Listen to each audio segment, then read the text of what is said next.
জাতীয় নেতৃবৃন্দ, মিডিয়ার বন্ধুরা, উপস্থিত প্রতিমণ্ডলী, আসসালামু আলাইকুম। আর মোবাইলটা নিশা না কেন? আমি আজকে দেশ বাঁচাও মানব বাঁচাও ধন্যবাদ জানাই। অত্যন্ত গুরুত্বপূর্ণ একটি প্রসঙ্গ তারা আজকে সামনে এনে নাগরিক সমাবেশ করছে। আমার পাশে প্রতিবন্ধী ভাই বোনরা বিভিন্ন দাবি দাবা নিয়ে আজকে তারা রাস্তায় নেমে এসেছে।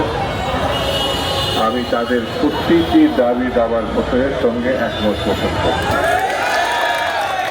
এবং এই আশ্বাস দিচ্ছি যে আগামী দিন বিএনপি সরকার ক্ষমতায় আসলে আপনাদের দাবি দাবা যেটি এই সরকার যদি পূরণ নাও করে তাহলে বিএনপি সরকার যাতে পূরণ করে সেই উদ্যোগ আমরা নেব। বন্ধুরা, বাংলাদেশটাকে রক্ষা করতে হবে, বাংলাদেশের স্বাধীনতা সার্বভৌমত্বকে রক্ষা করতে হবে। বাংলাদেশ নিয়ে অনেক চক্রান্ত আছে। আপনারা জানেন,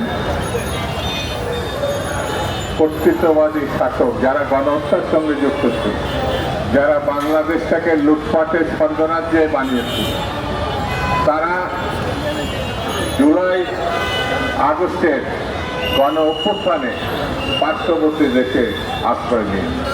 আপনারা জানেন যে প্রায় 14 মাস আগে যখন শেখ হাসিনার সরকারের পতন হয়েছিল, তখন পার্শ্ববর্তী দেশ এবং বিভিন্ন মহল বাংলাদেশের সংখ্যালঘুরা বিপন্ন এই ধোঁয়া তুলে বিশ্ব মিডিয়াতে তারা নানান ধরনের অপপ্রচার করছে।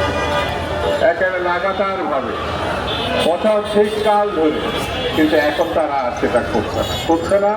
সারা বিশ্ব জানে বাংলার মানুষ হিন্দু, বৌদ্ধ, খ্রিস্টান, মুসলমান সবাই একই সঙ্গে হাজার বছরের সংস্কৃতি ধারণ করে এবং মিলেমিশে বসবাস করে।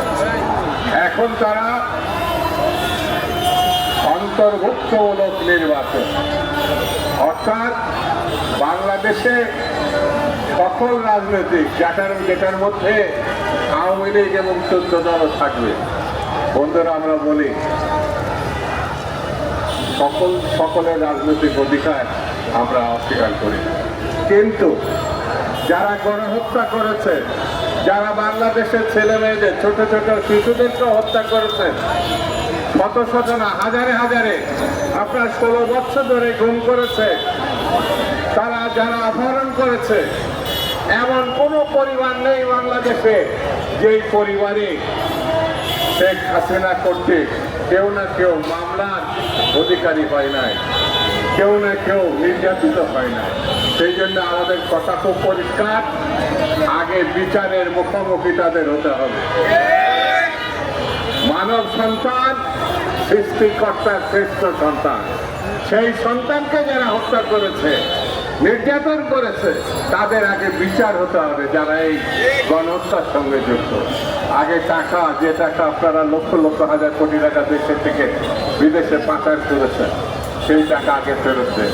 তারপরে ইলেকশনে আপনারা অংশগ্রহণ করবেন নাকি করবেন না, তারপরে আলোচনা হবে। সেই জন্য আমরা মনে করি, বন্ধুরা, এই দেশ গণমানুষের দেশ, এই দেশ গরিব মানুষের দেশ, এই দেশ কৃষক শ্রমিকের দেশ। আগে তাদের সমস্যার সমাধান। এমন একটি দ্রব্য নাই ভূ করে তার দাম বাড়ছে না, কিন্তু মানুষের আয় রোজগার আস্তে আস্তে কমে যাচ্ছে। চাকরি বাকরি নেই বললেই চলে।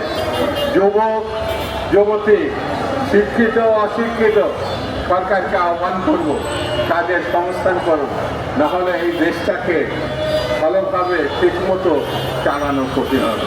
আরেকটি কথা বলে আমরা জানি, আমি শেষ করবো, সেটি হচ্ছে প্রায় ষড়যন্ত্র চতুর্দিকে অদৃশ্য শক্তির সঙ্গে ধান্দাবাজরাও আছে।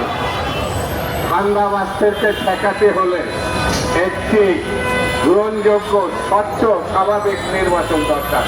সরকার বলেছে ফেব্রুয়ারি মাসের প্রথমার্ধে এই নির্বাচনে দেশপ্রেমিক দলকে নির্বাচিত করতে হবে, যারা পরীক্ষিত, যারা মুক্তি সংগ্রামে ছিল, যারা স্বাধীনতা ঘোষণা করেছে এবং স্বাধীনতার পক্ষে লড়াই করেছে।